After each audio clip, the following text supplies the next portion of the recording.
I am Anna Seewald, and this is Authentic Parenting, a podcast about growing ourselves while raising our children. I'm a psychologist, educator, and parent coach. And on this podcast, I explore how you can connect to your authentic self, practice radical self-care, and raise emotionally healthy children. Let's break the generational cycle of trauma for a more peaceful, kind, and compassionate world. Today, I have with me two wonderful human beings, Dr. Laura Froyen, and one of my favorite listeners, a friend, and a frequent co-host, Jen. I would let them introduce themselves. Hi, Anna. Thanks for having me back. I'm Dr. Laura Froyen. I have a podcast called The Balanced Parent podcast where we talk about all things balanced parenting, child development, family relationships, marriage, and maybe most importantly, the deep and lasting relationship you have with yourself. So I love helping families do the inner work so that they can come to trust themselves, their inner wisdom, and trust and respect their kids in the process. So happy to be here, Anna. And I'm Jen. I'm a mom of two girls. They're 11 and 9 right now. And I started my change into a parent who parented more thoughtfully, more mindfully about 6 or 7 years ago. Before that, it was a very automatic thing, doing the things that I saw in my own family of origin. So it's been a very interesting journey, learning and growing and sharing what I've learned with my own family. And I'm happy that I have learned enough to be a resource for other families. So I'm happy to be here. And thank you for having me back, Anna. I know we got such incredible feedback on the AI episode that we did last time. We decided to do another one. We have some questions, but before we get to the questions, I want to read a listener feedback to that first AI episode. In fact, this is a mom whose question we answered.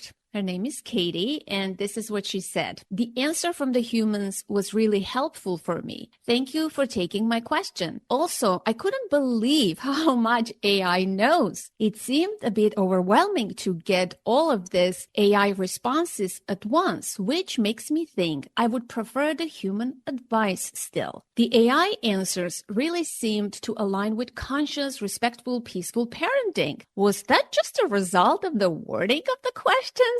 I'm wondering if the questions were worded differently. Might AI offer a more old school parenting suggestion, or like send the kid to their room or bribe them with candy? Or is AI learning generally toward more respectful, collaborative responses because the research backs it up? Jen, do you have anything to say to that? Yes, and it's an interesting question. I believe that the way AI is answering is groomed mostly by the safety guardrails that its designers have put in place. There are things that it's not easy to get AI to do. I listened to a journalist, for example, talking about a story he was developing on gun violence. And he was trying to get AI to explain concepts that he needed for his story about obtaining guns and how the black market for guns works. And AI isn't going to tell you that. And in the same vein, I think that the designers have built their tools to make it so that AI is not going to encourage you to do unhealthy things like baking our children, bribing them and hurting our relationship and doing things like that. That's not to say that AI is a perfectly safe place, but it is designed with certain guardrails in place. And if we wanted to get an answer about these, quote, taboo topics, we might have to prompt a little bit more mindfully. But in general, the mindless prompts, the easy ones, are going to give the most respectful answers. Thank you for that. I thought it was because your own way of asking the questions, because clearly, you're rooted more into positive parenting, conscious, respectful parenting. And I did want to ask you, maybe not in this episode, but another time, maybe we can play with that to see, ask AI, can you answer this question? And you can use your conscious parenting wording. And maybe another prompt would be, what would an old school parenting approach solution be to this? Like, I'm curious, what would that be? Yes, I'm curious too. Please, Laura. Yeah, so I just asked ChatGPT this question. My kids don't listen to me. How can I get them to do what I say, right? So that's a big question, right? And if I were sitting down with a parent who asked me that question, I would hone in on the how can I get them to do what I say and ask them, is that really what you want? Right? We would go that way, right? But listen to what ChatGPT has to say. Establish clear expectations, be consistent, use positive reinforcement, set a good example, listen to them, offer choices, use consequences, not punishment, be clear and concise, create routines, be patient, and seek professional advice if needed. But see, this is, again, I learned something from Jen. This is you using your computer and using your ChatGPT portal because it knows you already that, no, that's not what it is. Jen is nodding. No. No. No, it's not like damn Google. It. I thought I was saying something smart. Right, because you're using your experience that we all have in the searching world where using our computer, we establish a certain cookie history and our data gets sold to all these data brokers and then consolidated. And these advertisers know a whole lot about us. And so it serves what they think we will like. And ChatGPT technology, all these large language models work differently. And they don't consult our histories or what they know about us at all in crafting their answers. So I do believe that what we're seeing in, especially that part about consequences, not punishment, that was a very respectful parenting mantra there. That sort of thing is really coming from the guardrails. So I asked it, I said, well, what if I want to use punishments?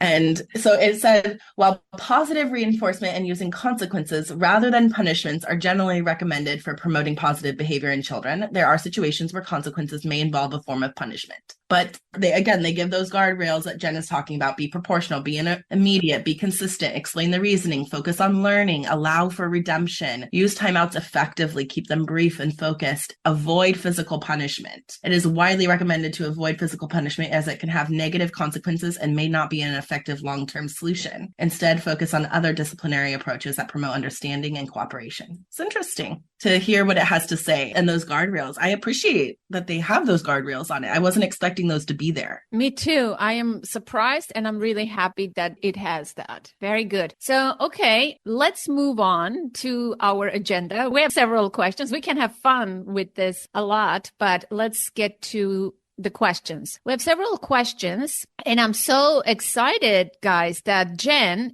all the questions are about the twin years and it seems like you have children of that age. And Laura, your older daughter is also a twin now?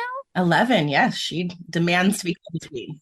Okay, so guys, this is real for you. Okay, but we have a question about the 6-year-old boy. Let's start with that one, and then we can group the tween questions together. Laura, do you want to read this one? Yeah. So this question comes from Alyssa. My son misses his dad so much. His dad is allowed supervised visits, but refuses to see our son under those circumstances. They talk on the phone multiple times a week, and my son tells his dad he misses him, and his dad says, "Don't worry, we will visit soon," but never puts in the effort needed to do so. My son has not had a visit with his dad since the middle of April, and his dad has been telling him that they will visit soon for 3 months. My son is too young to understand why their visits need to be supervised, and he gets so sad sometimes. It's heartbreaking.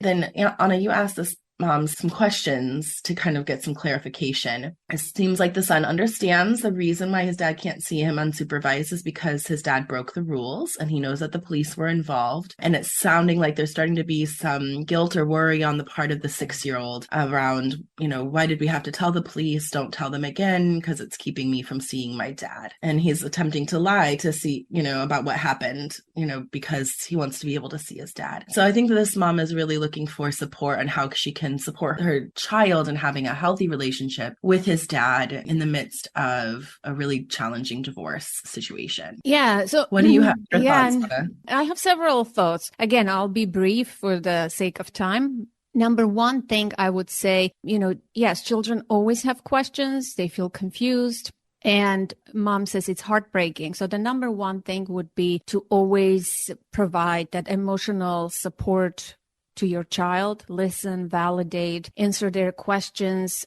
in an age-appropriate, correct way, provide good answers as many times as needed. And those answers, when I say age appropriate, you also need to know your child, right? Someone's 6-year-old may have more understanding of the world and things like that on your child's development and the words that you may use. Another thing I would say is, don't disparage the other parent. Be careful with that. Not that this woman is doing, but I'm using this opportunity to address the general public. You may do that. Parents do this in passive aggressive, sort of subtle ways oftentimes without realizing that they're speaking poorly about the other parent, and that may affect their child. You may be on the phone with your friend or your mom or your sister, and you may say things about the other parent. Your child may overhear. That may impact them. Number 2, what I'm hearing from this, I have many more questions about this question, and I wish the mom was here. We would have a back and forth. As someone who works with, parents and co-parents, this is what I would say to this mom. Can mom talk to dad? Clearly child is speaking to the dad on the phone a few times a week. And, this little boy already asked daddy, when are you going to see me? I miss you, stuff like that. So kudos for this boy for asserting himself, speaking up, voicing his needs and concerns, things like that. But I'm sensing that mom has feelings around this topic. This is more of a mom issue, it seems to me, than a child issue. What I would say, is it possible, Melissa, for you to talk to dad and bring this issue to his attention, make him understand that it's the best interest of the child that he sees you, he misses you, and it's not about us fighting, right? Can mom communicate with dad? Can they attend and utilize a service of a co-parenting counselor? It could be extremely useful in this case. There's another point when mom says the child knows that dad broke the rules and the police were involved. My main question or concern is, has the child witnessed any violence, right, towards mom, or was dad violent, abusive towards the child? Like, what's going on? Because that adds a complication. And if so, then maybe child needs therapy. If he has witnessed traumatic events, what is the breaking the rules mean to the child? Did he witness things? If he knows about the police, I'm assuming he witnessed things. So I wish mom was here. I would ask more questions, but these are my initial thoughts. How about you, Laura? Same, Anna. I do have that question because she says he knows the police were involved with the reason he cannot see his dad because he asked me to tell the police what happened. And so there is a concern in my heart that this kiddo has been at risk. And I can understand that a mom's desire to really protect their kids. And obviously we have to do that, right? We have to be protective and keep our kids safe. I think likely it is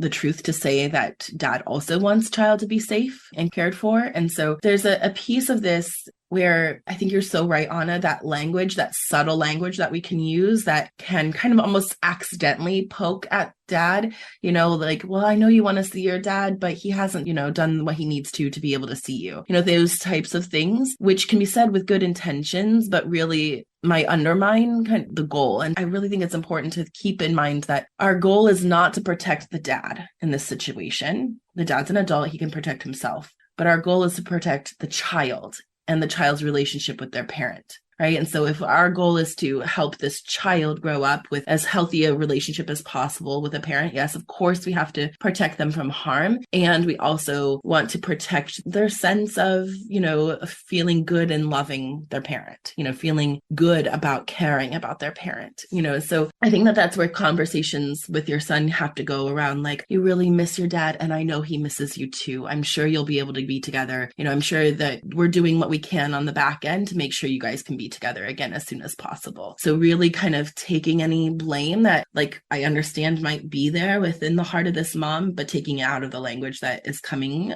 to the child. Not that she is, right? So we don't have any idea what this mom is saying to her kids, but I'm a grudge holder. I could see myself having not so great language towards my kids in a similar situation. I'd have to be really, really careful with myself to not let my own personal stuff leak out into my words and be really protective protective of my child. I think a lot of the couples are, former couples and co-parenting folks that I talk to who are going through situations like this, they feel like a sense of self-abandonment if they promote kind of the goodness of their partner who's maybe been harmful, their former partner. Anyway, I feel like that's the only thing I really wanted to add, but just having lots of compassion and support while protecting that relationship for the child, not for the dad, for the child.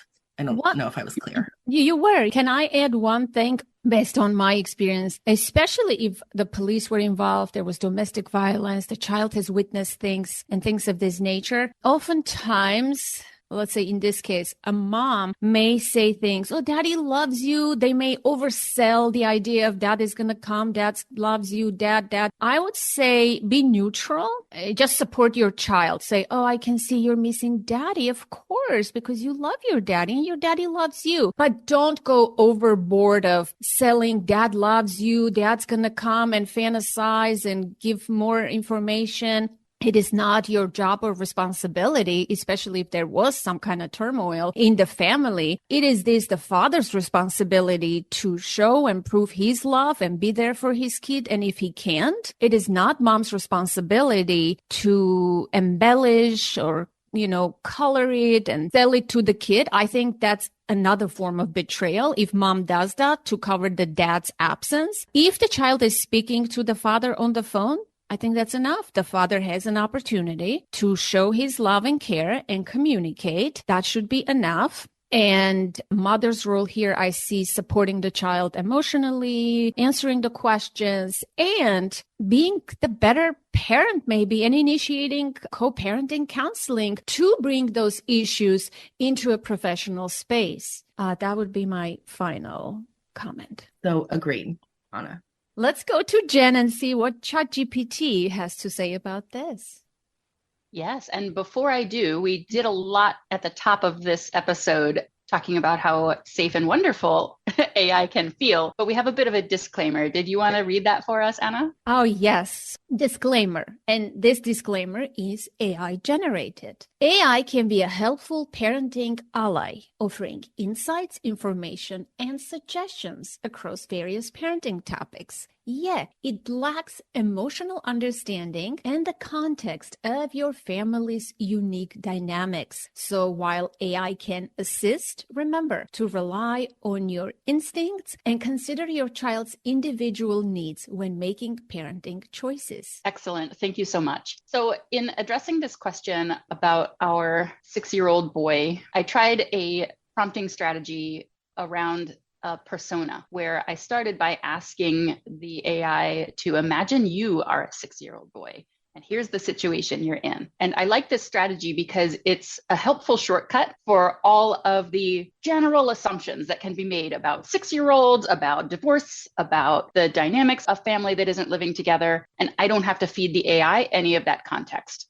So a persona can be a helpful shortcut. It can bring along a lot of assumptions you don't want it to include. So we have to be mindful when using this strategy, but it seems like it worked pretty well for this case. So I asked it to imagine you're a 6-year-old boy, your parents are divorced, and you miss your dad very much, even though you talk on the phone multiple times a week. When you tell dad that you miss him, he says, don't worry, we'll have a visit soon. But it's been a very long time. Mom doesn't know when the next visit will be. Part of you is mad that mom told the police what happened because now you can't see dad unsupervised. You get so sad sometimes. What are some ways mom could support you through this tough time? And I was careful when I was crafting this to think as the 6-year-old, and he doesn't know anything about mom's feelings here. And it really did a good job of separating our child's experience from mom's experience. So ChatGPT answered, hey, I'm really sorry to hear that you're feeling sad about not seeing your dad as much as you'd like. So it's taking the role of our 6-year-old and the mom somehow at the same time.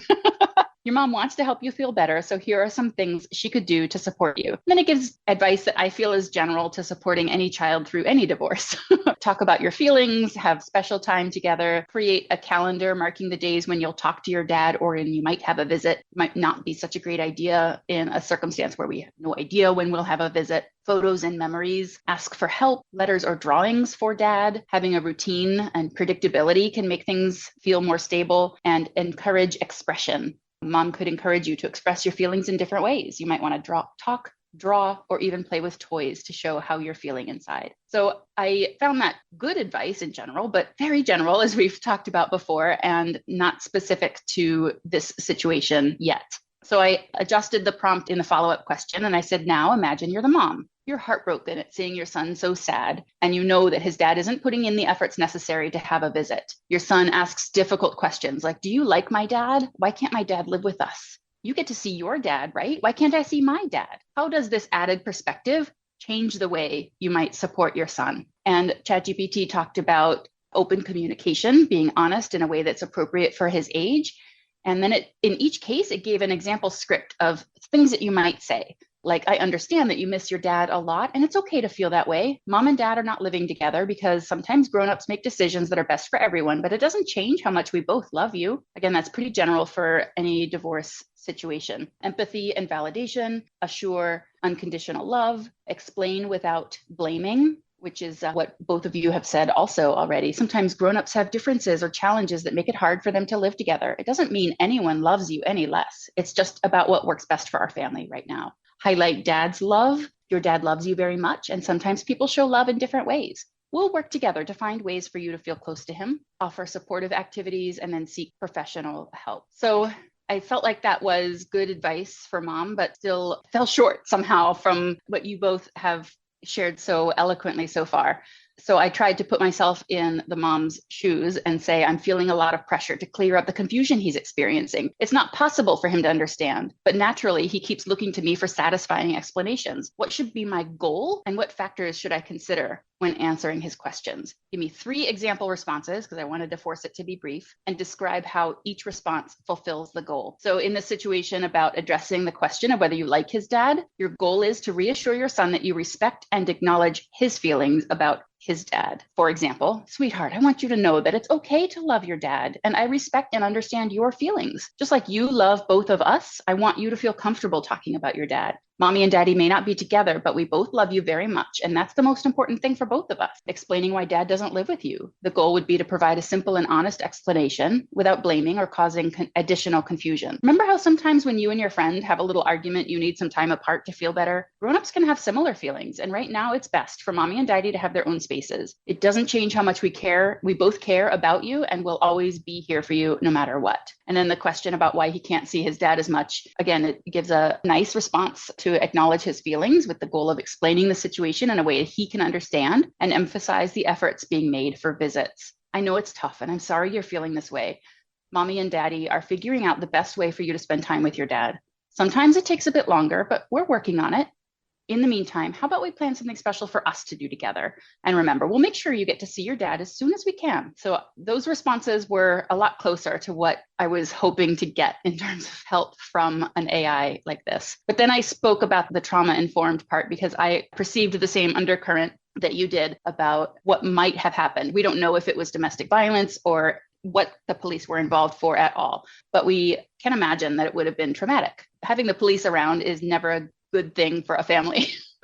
So with a trauma-informed lens is what I prompted. Describe how mom could prepare her son before a conversation with or about his dad, and how to help him re-regulate if things with dad didn't turn out the way the son wanted. And I wanted to give a little bit of perspective on why I asked this the way I did too. And it comes from an Instagram account that I follow called foster.parenting. And in the foster world, supporting traumatized children is an everyday thing. And this particular Instagram account is excellent at providing the examples of how to do it wrong and mindlessly, and how to do it much more thoughtfully and with a trauma-informed lens. So I was hoping that I might get something from the AI that felt a little bit like what I see in that space. So I liked the advice that it gave. It talks about be mindful of the potential impact on the child and provide support for emotional regulation. And then in terms of preparing for the conversation, it said establish a safe space, set expectations, validate feelings, reassure unconditional love, and offer choices. Then during the conversation, listen actively, provide clear information, and reassure stability, with bullet points on what that all means that I won't read here, but you can click the link in the show notes if you're interested in reading more detail about those. And then post-interaction support re-regulation strategies like deep breathing, counting, reflect and validate, plan a follow-up activity, and open-ended communication. And the important reminder that trauma-informed care is an ongoing thing and requires adjusting your approach based on individual needs. So that's what the AI had to say about supporting this family. Very interesting. What I want to say, acknowledge actually, that this is a really tough situation for this mom. I just imagine you are in that place as a mom and your kid asks you questions like this. I just want to say there is no good or right answer that I can come up with to give to this mom, to placate her, to say, this is the sentence you can say to your kids. This is hard. It is hard. It is hard. If your child says, when can I see my dad? And you know that you don't have the answer, right? So this is why I was saying that mom and dad need to work things out in a co-parenting space. It would be really extremely helpful because ChatGPT assumed that this is just a normal couple. Nothing happened. Mom and dad are working together. But clearly, in this case, mom and dad are not working together, right? Why would mom know when dad will come and see? He has a right to see his child. Except in this case, dad is maybe angry or shameful. He has feelings about those visits being supervised. Therefore, a co-parenting place will be a great place to work on those issues together. And number 3, I would say, she says that the child has phone calls. Are these phone calls FaceTimes? Because I would encourage, if they're just phone calls, turn them into a FaceTime call. At least the child can see the father, and they can play, read together. They can do so much through FaceTime than through phone call. And also, the child doesn't have his own phone, assuming he's 6 years old. Well, the dad calls mom's phone, right? So can they communicate? I'm assuming there is still interaction with mom and dad. If he's calling mom's number, clearly he's allowed to. So I would say work out those issues in a co-parenting space. Go seek support. There is so little you can do to make this better for your kid, as a mom. Your partner has to work through stuff and you too. And the only thing is just support for your son and acknowledging his feelings, listening, and answering his questions. So I cut you off, Laura. But You didn't. You were great. I agree, Anna. It's a very difficult situation. There are not easy, clear-cut answers, and just lots of compassion and grace for this mom and for the kid. So what is our overall take comparing our response to AI? Yeah, I feel like AI did a good job, and at the same time, I feel, Anna, I know you have so much experience working with co-parenting and with court-ordered cases, and I value your your years of experience, with so many families. I think it's hard for ChatGPT or AI to really bring in the emotions and the heartache that must be happening in this family for both the kid and the mom. Yeah, what I'm impressed by is Jen's ability increasingly getting better and better with ChatGPT. And it never occurred to me that you could talk to ChatGPT and impersonate ChatGPT as a 6-year-old boy and using the exact language mom used in here. I was blown away by that and how ChatGPT was able in a robot kind of way to use empathy, right? Acknowledge the child's feelings. That was kind of impressive too. I think it's getting better maybe. Yeah. And towards the end also, I know that it was helpful that I came at the question with some idea of what I wanted to hear from it. I knew I wanted to get something that was trauma informed, something that felt a little bit like support for a dysregulated nervous system. And eventually I got to questions that were more specific like that. And it's another prompting strategy, I guess I can explain, is they call it priming, to ask big general questions up top around, here we are talking about a divorced family. Be the 6-year-old, be the mom, get some general advice and set the stage before asking for what you might really want, which is with a trauma-informed lens, here's what I'm really trying to hone in on, because it does a quite good job at remembering the context of this conversation and knowing that we are speaking here about a situation that has these dynamics and these are the kinds of questions that are on the table, and trying to craft all of that into a single prompt is going to drown that trauma-informed advice among all of the other general advice that we went through to get here. So be patient and put those general pieces first as you work your way towards the things that are more emotional, more specific. Yeah, thank you. Let's move on to the second question, and it's a short one, so I'll read that. This is from Amy, who is a very valuable and active member of the Authentic Parenting community. So I know Amy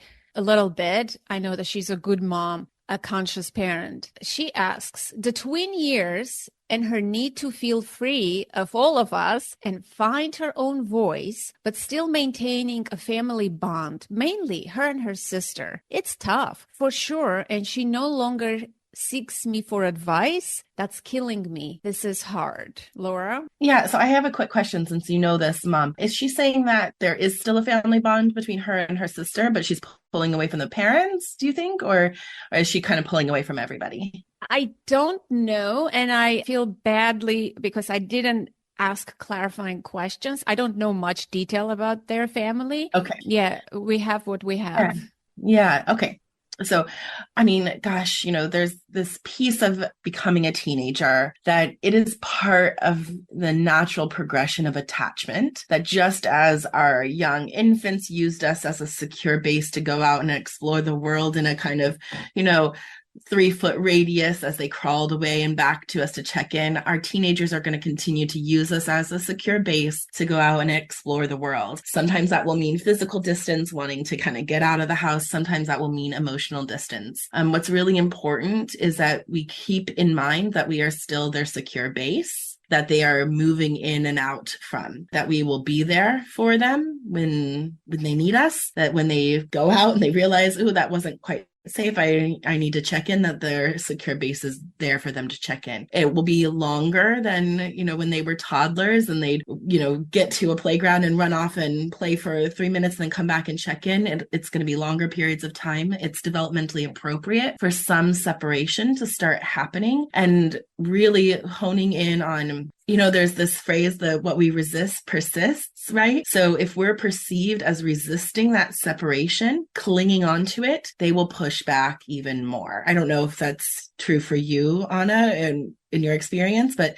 there's this kind of tension that happens in human relationships. The more we pursue, the more the other one will withdraw, right? And so starting to release some of that and just being kind of an open-armed, safe space for them to land. When they come to you, being there and available, making yourself available in a variety of ways that are low pressure. So making your home the place that the teenagers want to come to, and just, busying yourself in the kitchen while they're chatting, and just put tasty food out. They'll come. The teenagers will come to the food. There's just like light, low pressure ways to call them in. And then also accepting, just accepting that there will be some distance that is developmentally appropriate for them to start exploring who they are outside of their family, while knowing that they still need you, and to not take those things personally. And that's kind of where I wanted to start. Anna, what do you have to add? I would add that, clearly this is bringing up emotions for mom. She says, it's killing me. What is mom noticing? Is it really what's happening, or this distancing, this normal developmental autonomy seeking act is provoking something in mom that is, maybe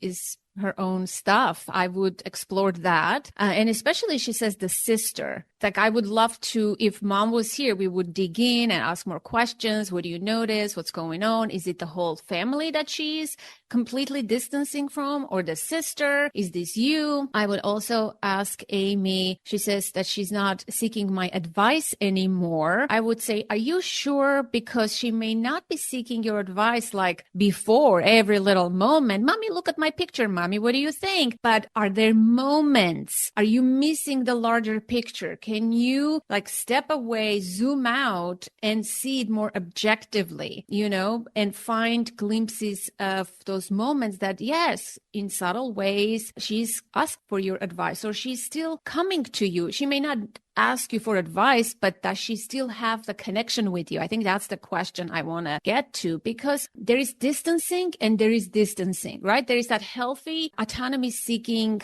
space that you're talking about, and there is a little more extreme. So if mom was here, I would ask, I mean, does this experience, is this all the time, right? Or you see moments where your daughter is with you, your connection is still intact, there is some family time, or is it completely child is like, you know, in her room, go away, give me, it's like if it's too extreme and there is no talk, connection, advice seeking, then that's extreme. Then maybe you need professional help in that situation. But my first suggestion is for mom to explore her own feelings around this. There are growing pains. We all go through that, right? Our children are growing and it's hard for us to see them be their own person, have their own voice. And I can read in the sentence, she says she wants to exercise her own voice. And mom clearly understands that and is supportive of this cognitively, but emotionally, there are still things happening for her. I would say maybe find support for yourself and explore that, journal about that, and talk to someone and try to see it more objectively, the reality for what it is. I love that, Anna. I just wanted to highlight too, if you are seeing more of that more extreme withdrawal where they're in their room all the time, they're spending hours and hours on social media, where if you've seen a really big decrease in the participation in the things they normally loved, if they're sleeping a lot more or a lot less, if they're eating a lot more or a lot less, those are all markers to be looking out for in terms of depression and anxiety, and definitely warrant a call for help. The other piece too that I wanted to just highlight when you were talking about she no longer seeks me for advice, and Anna, I love that you challenged her to look for those times where she might be actually coming, and it just looks so different in the teens and tweens when it sounds like they're complaining. So when they're coming to you for advice, it sounds like, oh, my friend's being such a jerk, that's the opening, right? Those looking for those moments, if they're still giving you little drops of information about their day, those are the moments. And then you have to ask yourself, am I actually giving advice that she needs? Or am I giving advice that I think is important? Am I being a good listener? Am I being really holding space for her? Am I a person that she wants to come to for advice, where she doesn't feel judgment, where she doesn't feel shame for her feelings? It's so, and then, kids can say things in such shocking ways sometimes, like, oh, she's so mean. She always is so annoying, they can really talk in those all or nothing terms. And I know for me, with my therapy background, it can be really hard for me not to put that therapy hat on and be like, oh, I'm sure it's not all the time, or I'm sure they're going through a hard time at home, when really what they need us to do is listen. Oh man, that sounds rough. Oh, that's so hard. And just be there with them, validate. And so, challenge yourself. Am I being a good listener? Am I being a space of a person that they want to come to for their problems? Yeah. And just to read another question before we get to you, Jen, there's a question of a similar nature from Sarah. And she says, helping her 13-year-old navigate her friendships, loneliness, not feeling any real connection with friends is something that pops up again and again in our conversations. So again, when I read this question, my first instinct was, your child might have depression. This is a critical age 13. And she talks about navigating friendships, but then she uses the word loneliness, not feeling any real connection with friends. So I'm a little concerned. Is she lonely, or is she having a hard time navigating friendship? Does she have friends, but she has a hard time? Or she's completely lonely, has a hard time making friends? And that's concerning. 13-year-olds can have body issues, all sorts of issues, right? They're so sensitive towards everything. They think everything is about them. They feel rejection strongly. And sometimes parental support is not enough. I cannot emphasize seeking professional help enough in this episode. Poor parents, there's so much we take care of. And sometimes taking your child to therapy or seeking a diagnosis or finding a coach of sort is a sign of good parenting, is you being productive and proactive in helping your child. Not everything is for you to deal with as a parent. Most parents have busy plates and they're not professionals. So seek professional help if you think it's extreme and if it's beyond your pay grade, so to speak. I am sensing some hints of those kinds of depression in this question. And also, again, I would say, why is this bothering mom, right? Is your child's social life bringing up stuff for you from the past. But it seems like in this case, she says it pops up again in our conversations. So it sounds like Sarah and her daughter are having conversations. And so again, to emphasize, if you feel that those conversations are not enough and you're not getting anywhere helpful, maybe professional help is recommended. Yes. So my daughters are 11 and 8, and they both love having a therapist to talk to, someone outside of their family who's not their parent, who offers them unconditional positive regard. It's a really powerful thing. They both love having someone to go to. And even, I guess knowing what I know about genetics and about anxiety and depression and how they can run through genetics and everything. For me, knowing my genetics, my husband's genetics, we knew early on that at some point in our kids' lives, they were going to need therapy. That's just is the reality of it. And we wanted them to early on have the experience of finding a therapist that worked well. So they tried multiple ones that weren't a good fit. And we just really advocated for them to find someone who fit really well. I know that takes a lot of time and resources, but I still agree, Anna, breaking the stigma of needing support from the outside early on at 10, 11, 12, 13 will give them so much more access to mental health care as they grow older. The other piece too, loneliness is an epidemic in this country. I was listening to an episode of an NPR conversation on loneliness. I would be really keeping an eye on her social media accounts, her time spent on social media. The research tying loneliness and social media use is really, really strong. And yeah, I think you're so right, Anna, that it's okay to get support. And the fact that Sarah's child is still talking to her about this, that means providing a space. So keep up that good work, Sarah. Obviously, she feels safe coming to you to talk about it. And I find that, strange that, in 2023, many of us are still struggling with that stigma of seeking help in therapy or mental health, professional help, because our children need braces. We take them to orthodontists, right? Immediately, like there's a physical issue. They have acne. We take them to a dermatologist. It's like, yes, mental health is important too. It's just like the orthodontist is, just like the other physical care that other professionals that we find for our children. It's the similar issue. So, and it shouldn't be all on the parent's shoulders. Your child can have a beautiful space for them to explore their feelings, their inner world. And I can't emphasize that enough. So enough said. And we combined two questions. I apologize, Jen, if that's confusing for you, but let's start with the first question with the AI. Yeah, sure. Since we were just talking about the loneliness and friendships, I'll start with that one. I started with this specific prompt. What does she need to know about loneliness? So let me read you the whole thing. My 13-year-old daughter needs my help to navigate her friendships. Our conversations often include her feelings of loneliness and not feeling any real connection with friends. What does she need to know about loneliness and about the depth of friendships at her age? So again, trying to remove the emotion and ask very generally at first, but I focused on what does she need to know because I wanted the AI first to give us a goal. What are we shooting for here?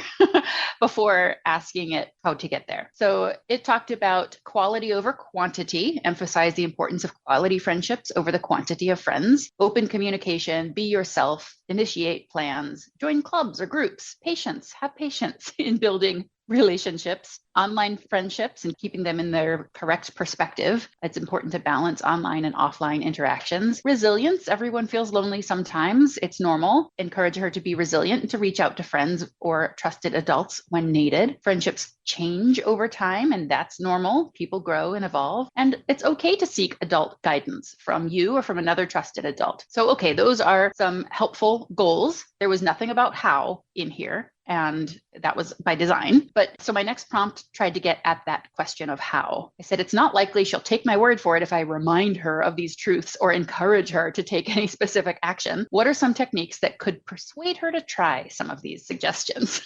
I love how you ask these questions. So good. So then it gave some advice on how to do this. Share personal stories, ask open-ended questions. For example, how do you feel about your current friendships? Or what activities make you feel most connected to others? Active listening, frame it as an experiment. Take the pressure off. Explore interests together, model positive behavior, peer role models, identify positive role models among her peers who embody the qualities of good friendship, and discuss how these individuals nurture their friendship. That might provide some inspiration. Frame challenges as learning opportunities, explore online resources together, and involve her in decision making. What do you think might help you feel more connected to your friends? Remember that building and maintaining friendships is a personal journey, and it's essential to respect her autonomy in navigating these experiences. Approaching the situation with empathy and flexibility can foster a more collaborative and effective communication process. And then last, I asked it what questions would help me to tailor my approach so that it's well suited for my specific child. This is something we talked about last time we were together too, about how AI is really good at generating questions for parents to reflect on. So it generated some questions that mom might ask the kid. And that's not what I was aiming for, but it's still helpful. How do you define a good friend? What activities make you feel happy and connected to others? Are there specific challenges you faced in your friendships that you'd like to discuss? Do you feel comfortable expressing your thoughts and feelings to your friends? Why or why not? What qualities do you admire in your friends? How do you typically approach making plans with friends? And on and on and on. I gave a long list.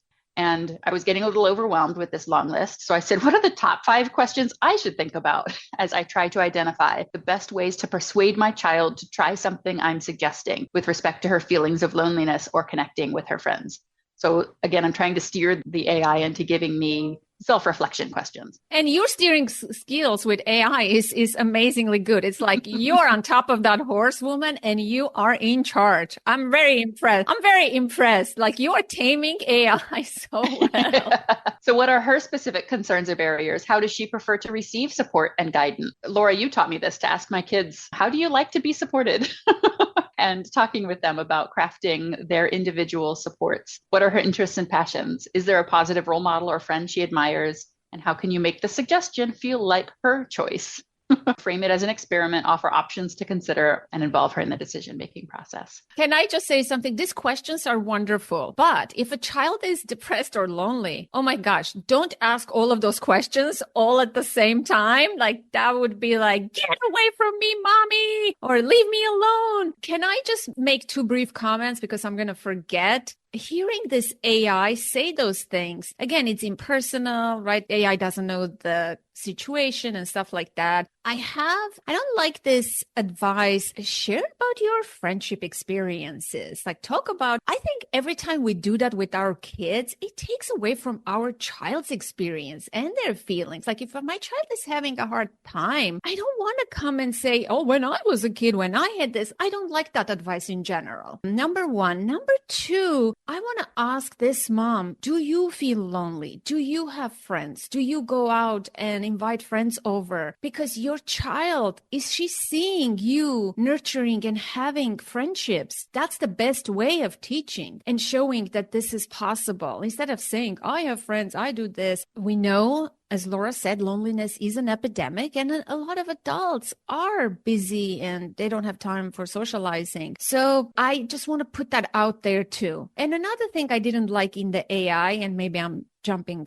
forward with this, when AI says, oh, point out that, what do you like about your friends' friendships? And no, like that doesn't feel right. That comparison thing, I think it's very general and vague. I disagree with that. I find family storytelling to be really helpful in helping a child feel seen and heard and understood. It's the timing that matters, right? So if they're to you for a problem with their friends and you're like, well, this is what happened to me and this is what I did. You're so right. It's invalidating. It takes, it's the focus off of them and onto you. Definitely don't do those things. But having opportunities to just even engage in some storytelling around, that is outside of the moment, having it just like, I mean, gosh, I talk about things like this when things just pop up onto like my news feed, or like I get like a notification that one of my friends from elementary school has had a child. And I'm like, oh gosh, I'm best friends with her in 4th grade. And, and then we really drifted apart. It's so nice to hear and see what she's doing. She's just had a baby. Oh my gosh, you guys come look at her, and we were such good friends. We used to play fairies all the time. And then, you know what? She joined this club. She joined 4-H and I went this way, and, we weren't as much friends, but I miss that friendship, just being able to talk about those things in like other moments, I think is good, Yeah, but yes to everything you're saying. And thank you for clarifying this. Yes, my comment was about when the child is opening up about something that is bothering them and it hasn't been discussed or resolved or anything. And a parent wants to be very helpful and show up. I am relatable. I've experienced this. It's not useful in that moment. That's not the way. That's not the way. That's what I meant. That's not the vibe. I know you did. I just wanted to clarify for everyone else listening. Yeah. And AI is not good at telling you how and when to do these sorts of things. What it is good at, though, is responding to a concern that you have. Like when I said to the AI, I'm concerned that if I just remind her and encourage her, she's going to dismiss me. So in the same way, it's helpful to do the thinking work that only humans can do and give that to the AI. Say to it, I'm concerned that if I share my story that it's going to feel this way for my kiddo, or how might my kid feel if I tell my story in response to her complaints. So that thinking the AI can't do, only we can do that. Can we talk for a second about where, like I feel like AI did give really good suggestions for things to touch on, conversation starters. Can we talk for a minute about like where we like to have those conversations with our teens and tweens? Right. So Anna, you have a tween. The car, right? The car is so great because you're facing forward. No one has to make eye contact. It's easy to just drop things in. I love the car. My kids open up the most right before they go to sleep. It's like they have to empty their brains out. And that can be hard sometimes because I'm tired too, but you just have to be available for it. What about for you, Anna?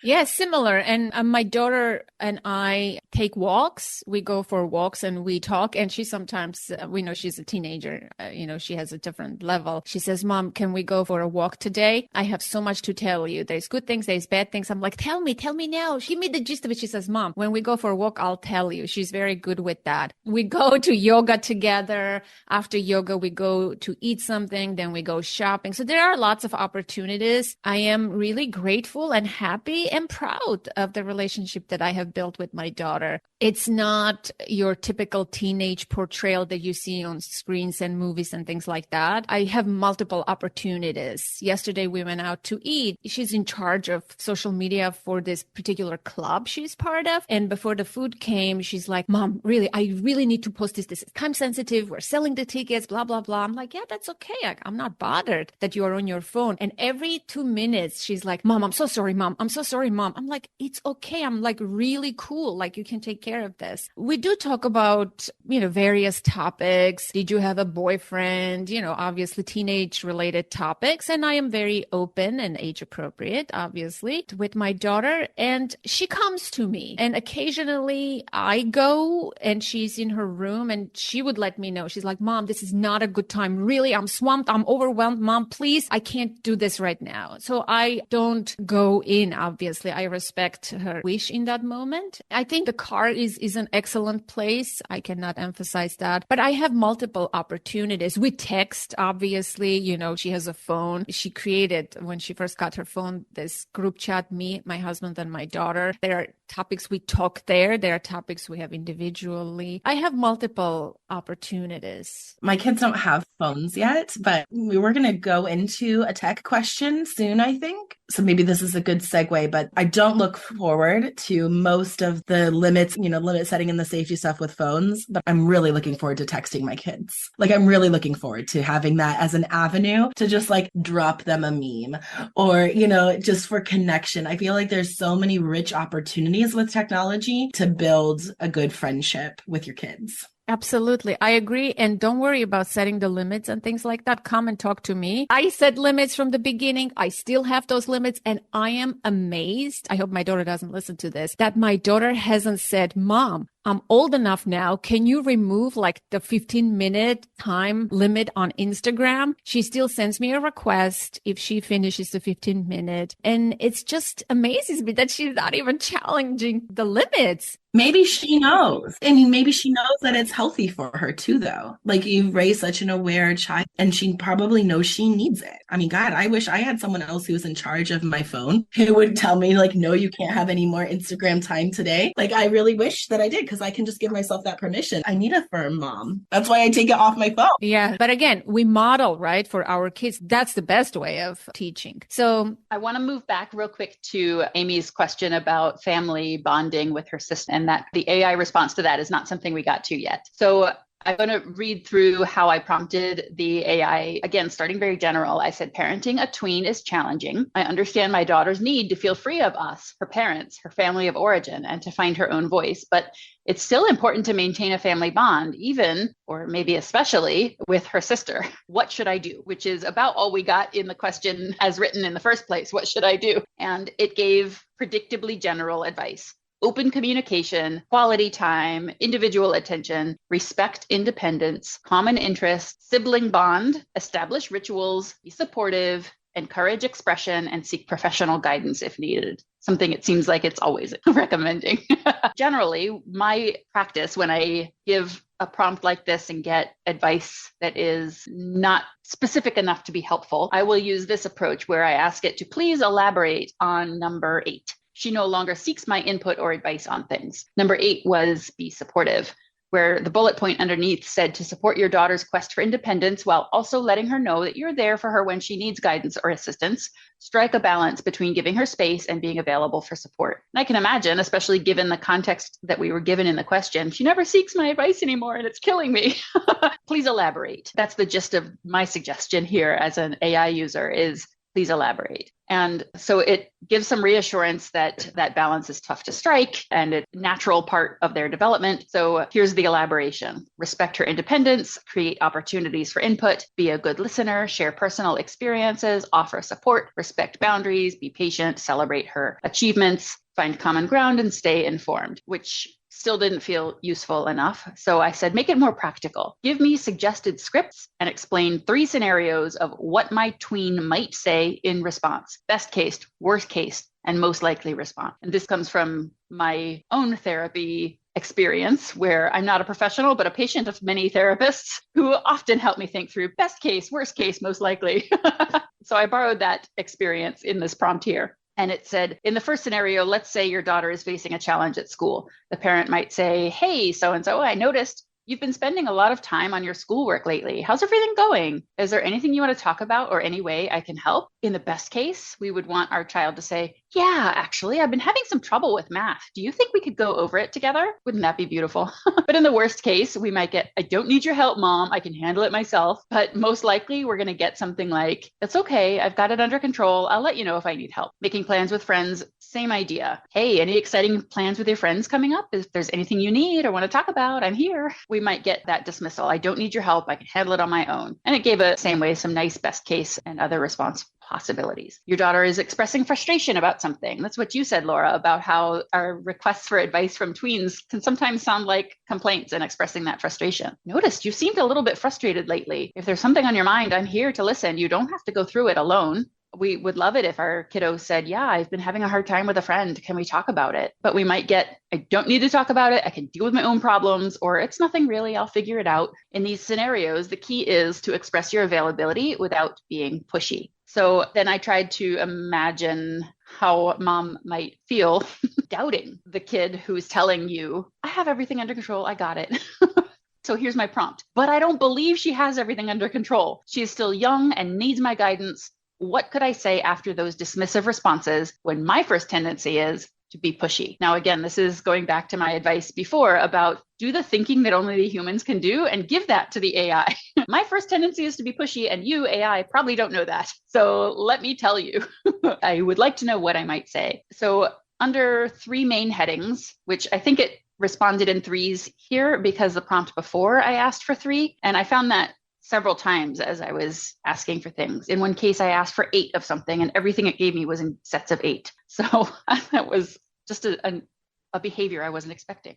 Anyway, so some suggestions for responding after dismissive comments. Acknowledge independence, express confidence, and offer specific help. So I understand you want to handle this on your own, and I respect that. Just know that if you ever change your mind or need support, I'm here for you. I believe in your ability to handle things, and I'm here to support you whenever you're ready to talk. It's okay to ask for help. Everyone does. Or I hear you want to handle this independently. If there's any specific way you'd like me to support you, or if you change your mind, just let me know. I'm here. But then my catastrophizing mind woke up and said, but what if she never becomes comfortable seeking my input? Does it mean our relationship doesn't have the strength I thought it did? Now, this prompt was one that took several attempts to arrive at something that I was happy with.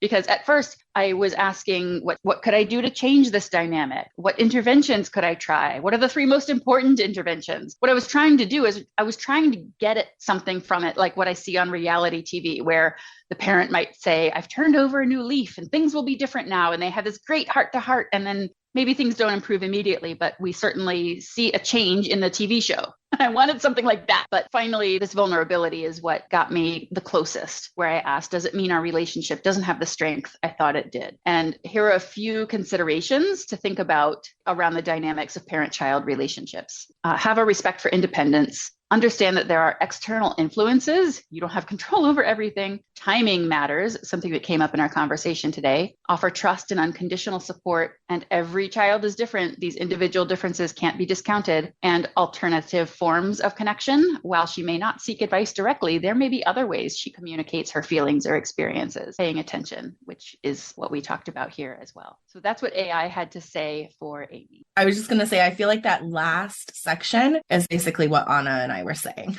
Like you got there right at the very end. AI got there right at the very end. Yeah, sorry, go ahead, Anna. I was just making, silly comment that I wish we had an opportunity to do a study with the control group, the same group of parents, or I don't know how you would do this, but they would test the AI advice in their parenting and the other group, our own advice and see, how parents benefit, not benefit, like what do they go in real life, and like we could have a camera, how they react, like that would be an interesting, do they use, the advice from AI? I mean, it's definitely interesting. I cannot emphasize again, seeking professional help, working with a parent coach or a therapist, because you get so much out of it, right? You get validation, you speak, you get noticed, you feel heard and understood. And oftentimes, parenting challenges are not necessarily parenting challenges. It's the parent having some kind of a reaction or an issue. And AI is missing that, like where we can help the parent with something. AI is just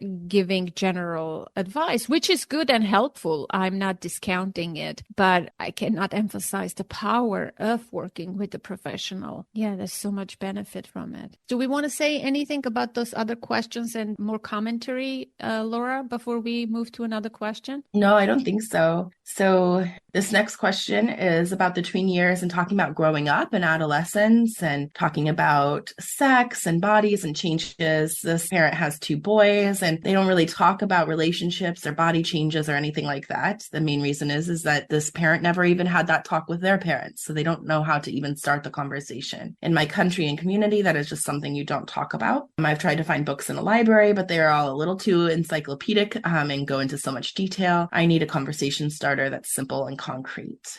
Yeah. Oh my gosh. I mean, you go ahead, Anna. I have a favorite book that I'm happy to share that we can maybe talk about books at the end, because I know Jen has some books she likes to share too. Yeah. What I want to say is that I think this listener is from Serbia and she's a very loyal, devoted podcast listener. I don't know how to pronounce her name correctly, and I apologize if I say it wrong. It's Selket. She's very active and she always shares my episodes, and I see her a lot in my feed. And I understand where she's coming from, right? It is hard for a lot of us. These quote unquote taboo topics are difficult.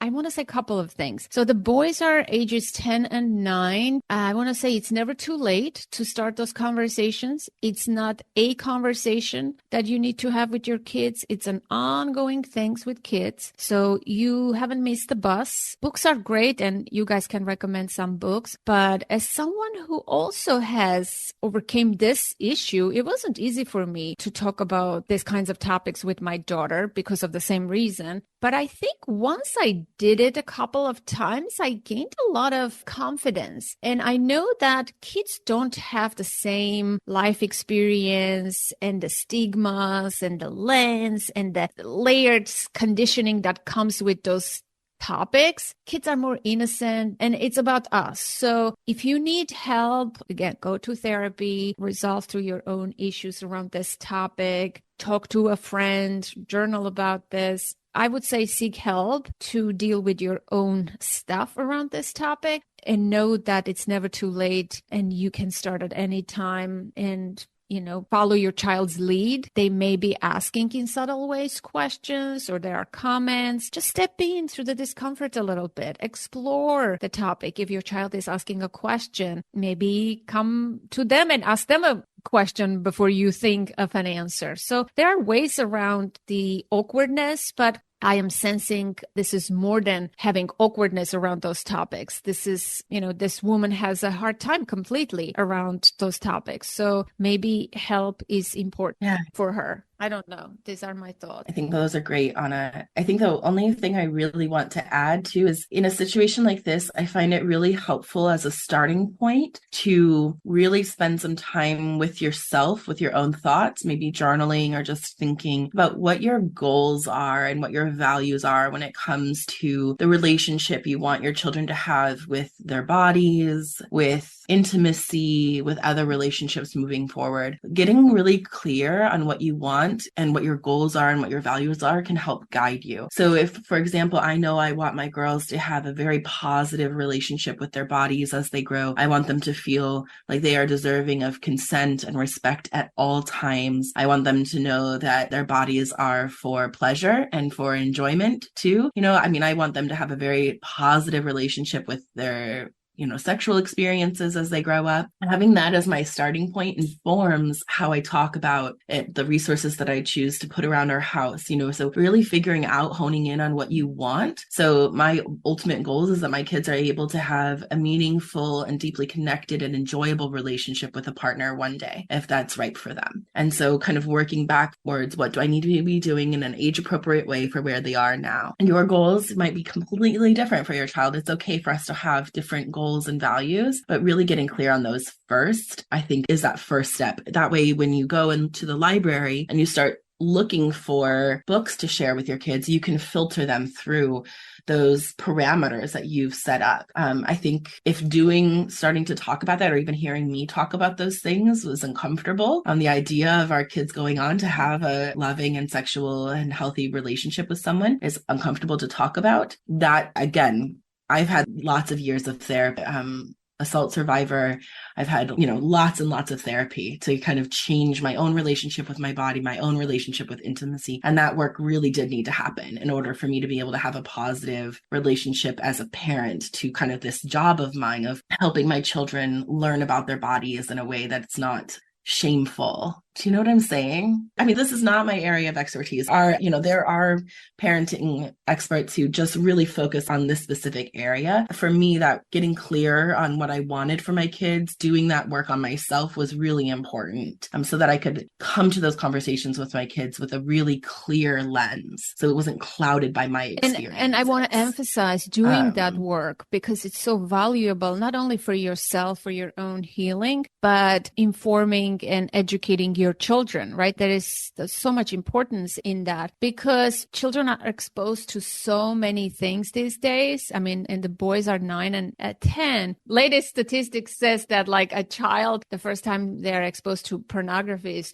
age 8. So, I don't want to scare this mom furthermore, but it is so important for us to be a safe place for our children to come, for us to have conversations. Yes, it's awkward. It's not pleasant sometimes, but that's why we need help doing our work. If it's too fraught with emotion and trauma and not just general awkwardness, know that a lot of people, I have never met a parent who has this ease about all of those topics. I don't know. Most of us have some baggage where we were raised and that kind of stuff. So it's hard and awkward for many parents, but for some parents, it's extremely hard. We're blocked because we have trauma and stuff like that. So it's important to work through our issues so that we can, ease in, have conversations with our kids because it's important. We want to be their main source, one of the main sources at least. Yeah. And the research tells us that kids want to learn about this stuff from their parents. The place that they tend to go the most is peers and the internet, but they actually want to be able to ask their parents. So teens and tweens, they want to be able to come to us. And so starting those conversations can open that up. And, I don't know that it has to be awkward. My mom had some of the conversations with me, and it was obviously very awkward, but she talked about her discomfort and why it was uncomfortable and how she wanted something different for me. I had my own discomforts and stuff. I don't know that my kids experience those conversations as awkward or uncomfortable, even though I'm managing it within myself. The questions they ask me I would never have asked parents been comfortable enough, so I do think that there is hope to get there. It might take a couple generations too, though. We can't do all, we talk about intergenerational work all the time, but we can't do everything all in one generation, right? It's okay for us this is a generation where it changes, and maybe next generation they'll do it even better. Great.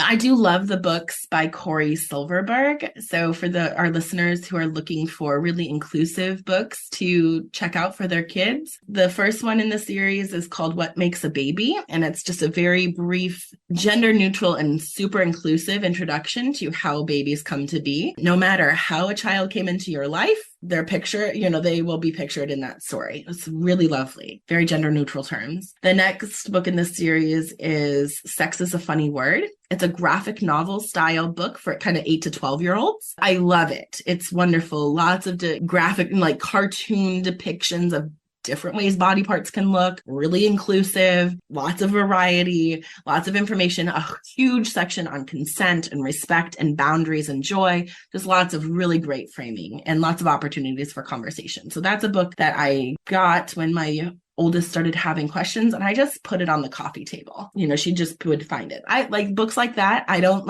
give to the person. I just set them out and let them be found, because I find that is the easiest way for them to get the materials. And then they ask me questions. And then that book is a really great book for conversation starting for this parent in particular. Actually, all parents, but when you get it, read it completely cover to cover yourself first, so you're prepared. But it's good. And yet Corey Silverberg has the next book is I think All About Sex. I think it's called All About Sex. And that one is for older teens, 13, 14 and up. Okay. Those are my book recommendations.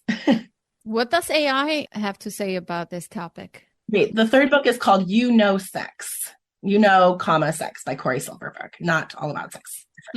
Okay, sorry, go ahead. Yeah, and that series of books is also one that has helped our family. And one thing that a lot of people who read that book, they don't realize that there are free reader's guides available on the author's website, and they're fantastic.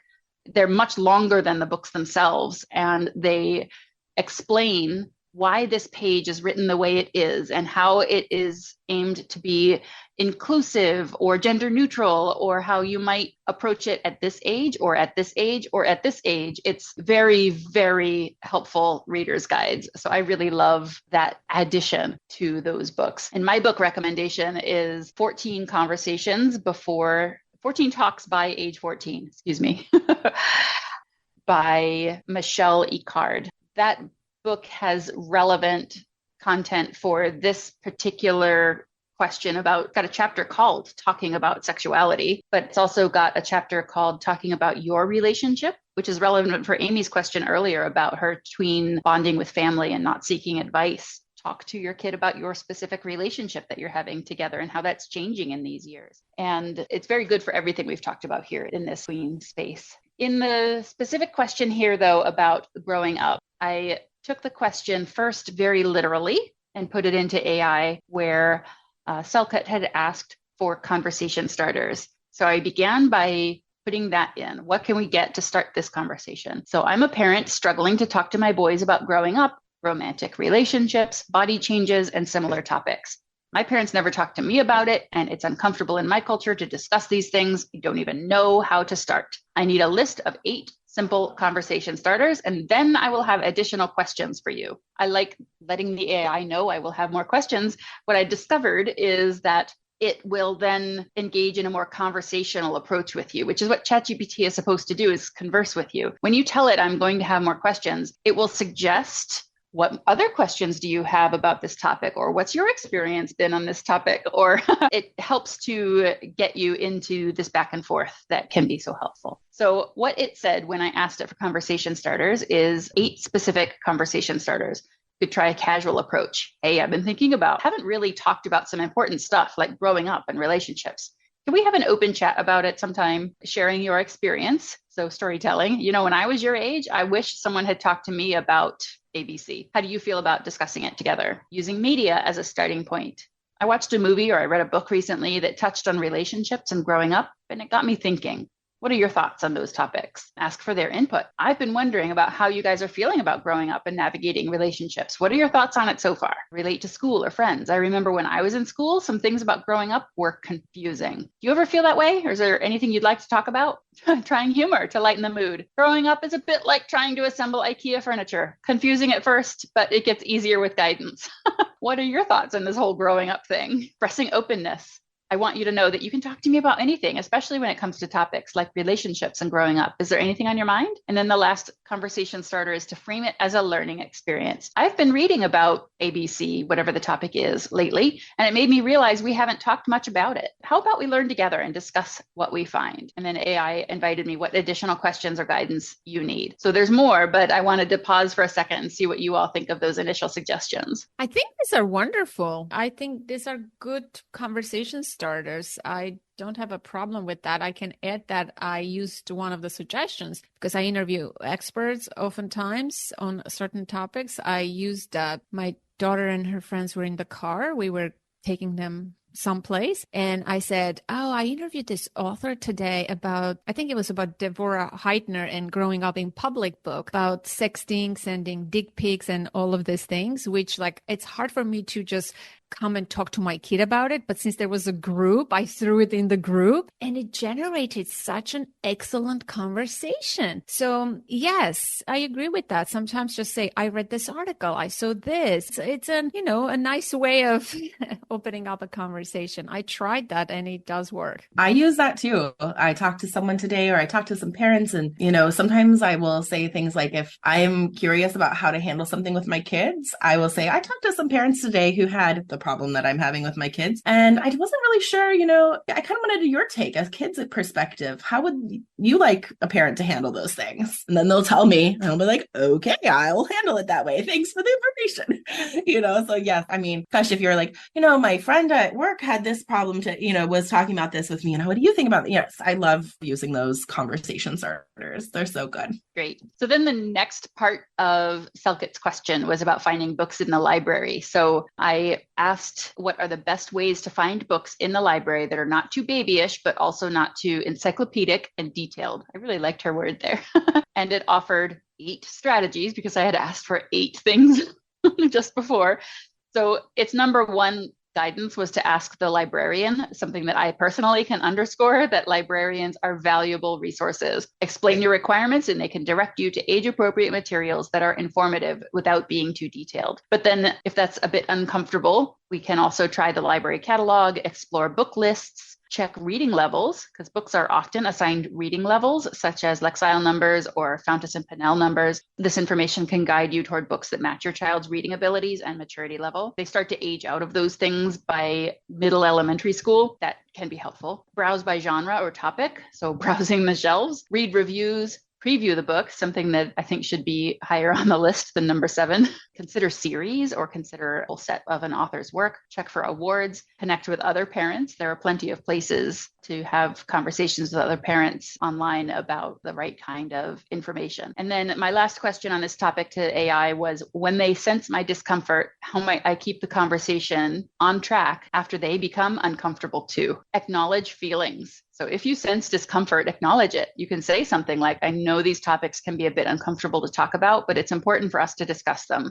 How are you feeling right now? Express understanding. Share your own feelings if you're comfortable doing so. For example, I get that this might be awkward. It was for me too when I was your age, but I want us to be able to talk about these things. Reassure them, take a break. Use humor to lighten the mood, redirect the conversation, encourage questions, normalize feelings like it's okay to feel this way. A lot of people do. Use active listening, seek feedback. Remember, building trust and maintaining open communication is a process. Be patient and let your children know that you're there to support them as they navigate these topics.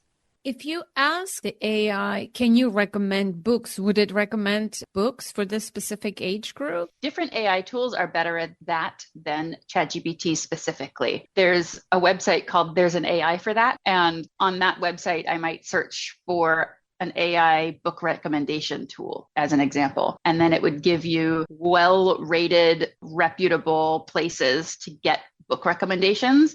And then some of them might be more tuned for fiction, and some might be more tuned for nonfiction. Some might be much more general about book recommendations. So I might try that. And then there are some of the spaces in the AI world with these large language models that are more connected to the internet than ChatGPT is. ChatGPT is a little bit static in how much of the world it has brought in.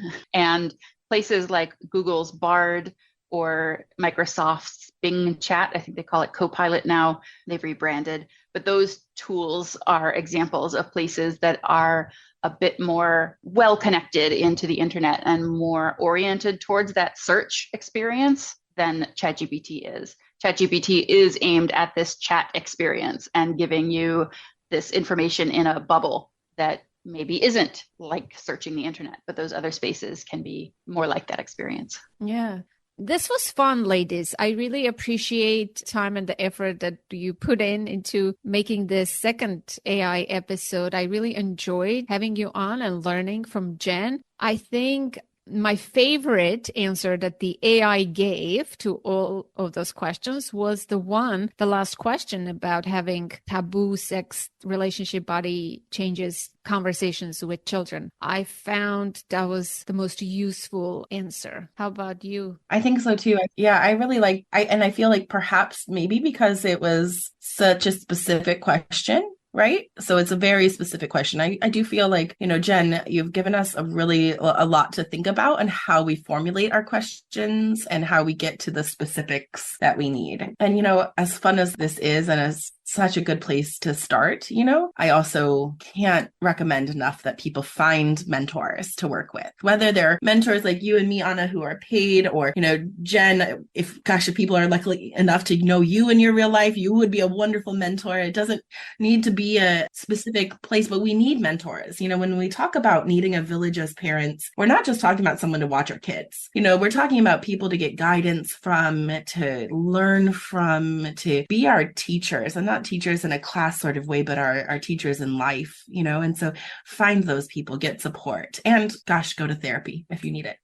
We love therapy. And Jen, what are your thoughts at the end of this conversation? My favorite response was a different one from the AI. I liked what it did with the trauma-informed lens that I was asking for in connection with that 6-year-old who needed mom's support. And it was a great example of thinking first about what our goal is and getting the AI to share that goal with us. I think AI is especially appealing because you're never going to get an answer like, oh, that's not possible.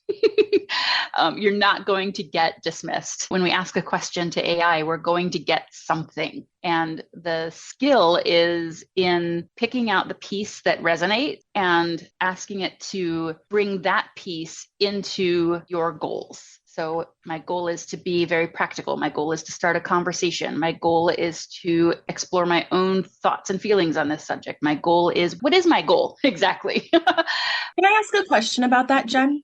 Because I feel like one of the reasons why you are so good at crafting these questions for ChatGPT is because you know how to do that. Do you think that that's a skill in and of itself, just learning to get quiet and think, what am I actually asking here? What is the actual issue? What that's really going on? What are my actual goals? What do I really need in terms of support? I feel like that is a useful exercise, whether you're going to put anything into ChatGPT or not. Like, that's a useful exercise to get quiet with yourself and ask yourself those things, right? Amen. 100%.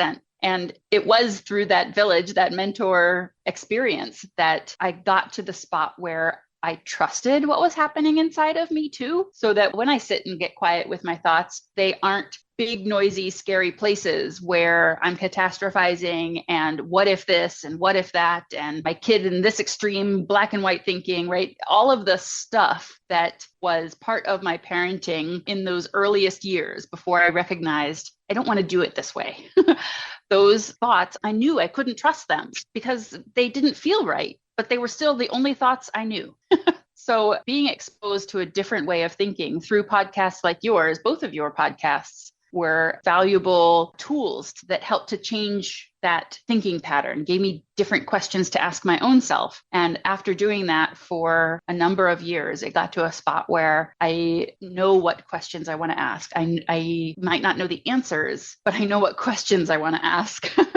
And ChatGPT just helps me to generate more and better questions as I get good with it. Excellent. This was another amazing, fun session. I learned a lot from you, Jen. You amaze me every time, the way you write that AI horse. I hope it was useful for the listeners, especially those who submitted their questions. I hope we answered them and they were satisfactory. Thank you for the listener for trusting us to take their questions. And thank you, Laura, for your friendship and expertise. And Jen, you too. Happy holidays to everyone. Love, peace, and mental health awareness, and seek therapy, like Laura said. Thank you all. Thanks, Sana. Thanks, Jen.